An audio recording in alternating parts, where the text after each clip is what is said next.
ఓం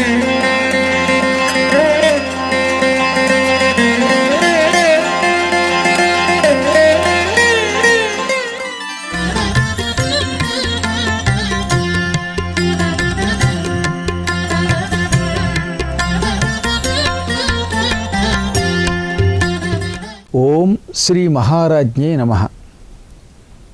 లలితాదేవి మంత్రాలలో ఒక అత్యద్భుతమైన మంత్రం ఇది.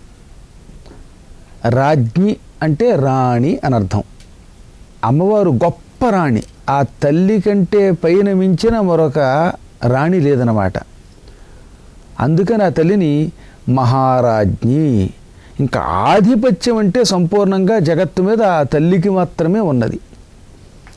ఆధిపత్యం ఉంది కదా అని ఆ తల్లి విశృంఖలంగా ఉంటుందా అంటే లేదట. మళ్ళీ అవ్వడానికి అన్ని శక్తులు ఉన్నా, ఎవరినైనా అదుపులో పెట్టే శక్తి ఉన్నా ప్రేమతో మాత్రమే మారుస్తుంది.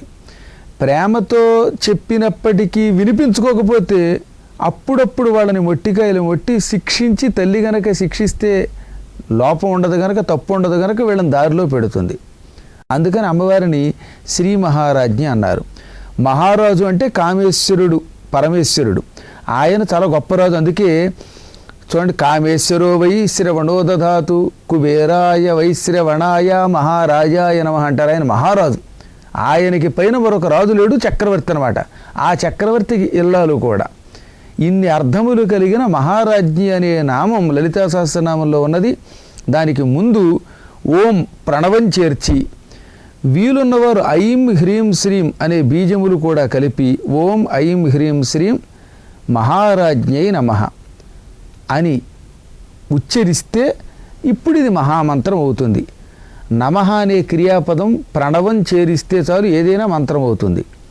ఈ మంత్రం జపించడం వల్ల మనకి ఏమిటి లాభము అంటే, ఆధిపత్యం కోసం దీన్ని చెయ్యమన్నారు.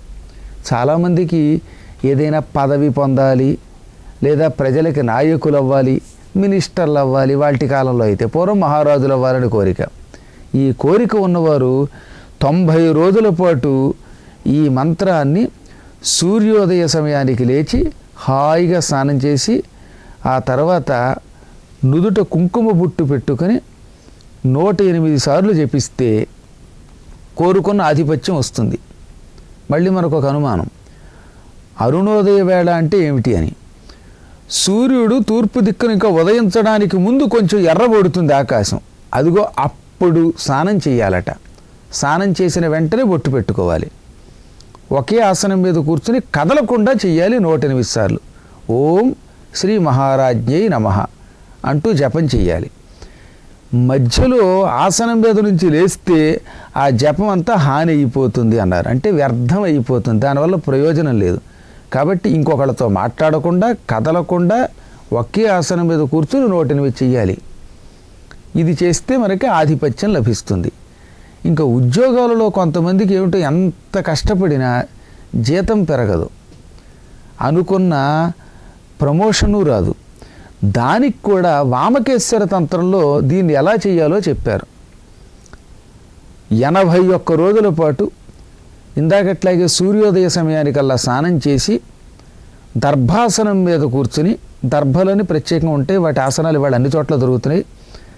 అది కూడా గడ్డి, దర్భ కూడా ఒక రకమైన గడ్డి అన్నమాట. దానితో తయారు చేసిన ఆసనం మీద కూర్చుని రోజు 108 పర్యాయాలు జపం చేయాలి కదలకుండా 81 రోజుల పాటు. ఇక్కడ మళ్ళీ ఇంకొక అనుమానం మనకి, శిరస్నానం చెయ్యాలా లేక మామూలు స్నానం చాలా అని. ఆరోగ్యం సహకరిస్తే వాళ్ళు రోజు తలకి స్నానం చేయొచ్చు. కానీ కలియుగంలో ఎక్కువ మందికి రొంపలు మొదలైనటువంటివి ఉంటాయి కనుక శుక్రవారం శిరస్నానం చేస్తే చాలు. విడిచిపెట్టకుండా 81 రోజుల పాటు దీన్ని పారాయణ చేస్తే, జపం చేస్తే అప్పుడు ఉద్యోగంలో కూడా మంచి ఔన్నత్యం వస్తుంది, జీతం పెరుగుతుంది. ఆడవాళ్ళు మధ్యలో బయట ఉన్నప్పుడు 4 రోజులు ఆపేసి 5వ రోజు నుంచి కొనసాగించవచ్చు. అది కూడా దీక్ష కిందే లెక్క అనమాట. అది శరీర ధర్మం కనుక. ఇలా చేసి ఈ మంత్రానుష్ఠానంతో మంచి ఆధిపత్యం, ఉద్యోగాల్లో ఉన్నతిని పొందవచ్చు. మరొక్కసారి మంత్రం చెబుతున్నాం. ఓం శ్రీ మహారాజ్ఞై నమః.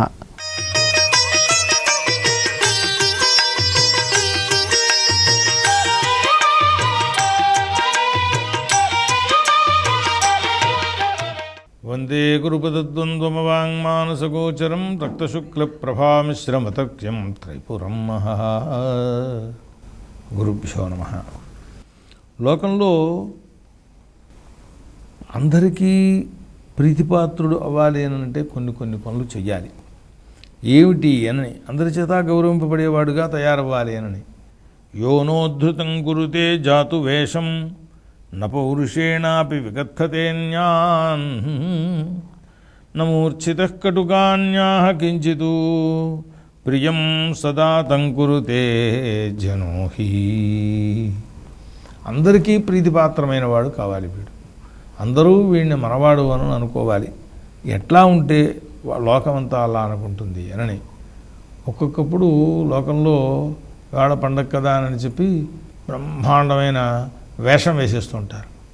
మొన్నటి నుంచి ఏదో అంగవస్త్రమో అని కరువు కట్టుకుని ఓ పనేను విడుచుకుంటే వేసుకునో ఓ తుండుగుడ్డ వేసుకునో ఎప్పుడూ అలాగే ఉంటూ ఉంటాడు. అటువంటి పరిస్థితి పనికిరాదు. ఎప్పుడూ సమానమైనటువంటి స్థితిలో వేషాన్ని వేసుకుంటూ ఉండాలి. ఉద్ధృతమైన వేషాన్ని ఎప్పుడూ ధరించకూడదుట. యోనోద్ధృతం కురుతే జాతు వేషం. ఎప్పుడూ కూడా సమానమైనటువంటి వేషస్థితిలో ఉండాలి. మహారాజు అయితే ఎప్పుడూ కిరీటం పెట్టుకునే ఉంటాడు కాబట్టి ఆ వేషంలోనే అతను ఉండాలి. అంటే ఎప్పుడూ గంభీరుడుగానే ఉన్నాడు అని దాని యొక్క తాత్పర్యం. న పౌరుషేణాపి విగత్థతేన్యాన్.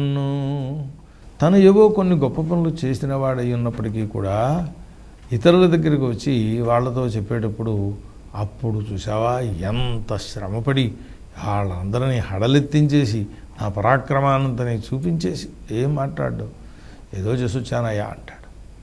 ఆ హనుమంతుడు ఆ వానరులతో చెప్పేటప్పుడు లంకాపట్టణాన్ని చూసి వచ్చి చెప్పేటప్పుడు అటువంటి లక్షణం కనబడుతుంది. ఇంత చేశాను అంత చేశాను అండవు. సగం తగులుడిపోయిందిరా, వాళ్ళందరూ చచ్చిపోయారు ఆ యుద్ధం చేస్తుంటేను. వాళ్ళు చచ్చిపోయినారట, తను చంపలేదు. అంటే తన మీద పెట్టుకుని గొప్పతనాన్ని ప్రకటన చేసుకోడు ఇప్పుడు కూడాను అని. నేను ఇంతటి వాడను అని చెప్పి ఆ ఆత్మప్రశంస అనేటటువంటి దాన్ని బయట పెట్టుకోరు. అది మహాత్ముల యొక్క లక్షణం. అట్లాగే నమూర్ఛితః కటుకాన్యాః కించితు. ఎంతటి క్రోధాదివేశ పరవశత్వం వచ్చేసినప్పటికీ కూడా కటువులైనటువంటి వాక్యాలతో ఇతరులను బాధ పెట్టడం అనేటటువంటిది జరగదు. ఇప్పుడు సౌమ్యంగానే ఉంటాడు. అంటే దాని తాత్పర్యం ఏమిటి? వేషం చేత కానీ వాక్కు చేత కానీ లేదా మానసికంగా కానీ ఉద్ధత స్వరూపాన్ని పొందకుండగా కేవలం సామాన్యమైనటువంటి సౌమ్య రూపంలోనే కనపడుతూ ఉండేటటువంటి వాడే ఉంటాడనమాట. అట్లాంటి వాడు ఎవరున్నారో వాడిని లోకమందరూ కూడా ప్రీతిపాత్రునిగా చూస్తారు. అంటే లోకాన్నంతని తనను ప్రీతిపాత్రునిగా చూచేదానినిగా చేసుకోగలిగినటువంటి వాడు అవుతాడన్నమాట వాడు. కనుక ఎట్టి పరిస్థితుల్లోనూ వేషాలని విపరీతాలుగా మార్చేస్తూ ఉండడం కానీ లేదా తన పౌరుష క్రియల చేత సంపాదించినటువంటి విషయాల్ని ఏదో ఒక్కసారి ఫారినో వెళ్ళొచ్చి బతికున్నంతకాలం వాడు వెళ్ళి 60 ఏళ్ళు అయింది. అయినా సరే ఇప్పుడు నేను అమెరికా వెళ్ళిన అక్కడ ఉన్నది 3 రోజులే అయినా సరే నేను అమెరికా వెళ్ళినప్పుడు నేను జపాన్ వెళ్ళినప్పుడు అని ప్రారంభిస్తూ ఉంటారు లోకంలో. అంటే నేను జపాన్ వెళ్ళొచ్చాను సుమా అని లోకానికి చెప్పుకుందు కోసం అని చెప్పి గొప్పతనం అన్నమాట. అటువంటి మాటలు లేకపోయినట్లయితే కటువాక్యములను ఎవరిని పలకపోయినట్లయితే అందరూ అతన్ని ప్రీతిపాత్రంగా చూస్తారు అని ఆ ఉపాయాన్ని ఉపదేశించింది ఈ శాస్త్రం. స్వస్తి.